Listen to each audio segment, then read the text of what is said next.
के बाद peoples party ने भी इंतखाबात में ताखीर का इशारा दे दिया। रहनुमा पीपल्स पार्टी कमरुज़्ज़मान कायरा ने निजी टीवी प्रोग्राम में गुफ्तगू करते हुए कहा कि हल्का बंदियों के लिए इलेक्शन कमीशन को 4 माह चाहिए होते हैं। अगर 1.5 माह इलेक्शन में ताखीर भी हो जाए तो कोई हर्ज नहीं। पीपल्स पार्टी रहनुमा का कहना था कि नई मर्दमशुमारी के बाद सूबों की कौमी असम्बली की नशिस्तों में कोई तब्दीली नहीं आ रही, इसलिए किसी आईनी तरमीम की जरूरत नहीं होगी। वाज़ेह रहे कि गुज़िश्ता रोज वज़ीर आज़म की ज़ेर सदारत होने वाले मुश्तरका मफादात कौंसिल के इजलास में नई मर्दमशुमारी की मुत्तफ़क़ा तौर पर मंजूरी दी गई थी। वज़ीर कानून आज़म नज़ीर तारण का कहना था कि मुश्तरका मफादात कौंसिल के तमाम 8 अरकान ने मर्दमशुमारी की मुत्तफ़क़ा मंजूरी दी है।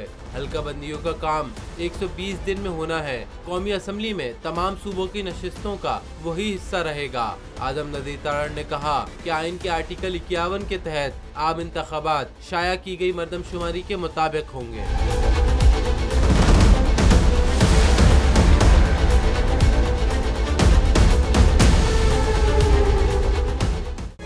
तारीख का अमीर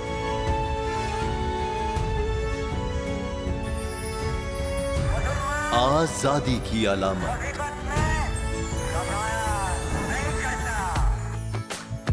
हुस्न का आईनादार,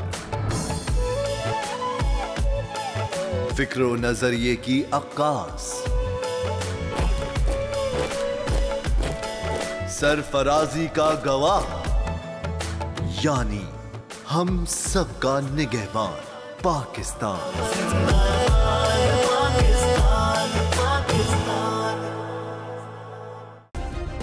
सब्सक्राइब करें और बेल दबाएं ताकि कोई खबर रह न जाए।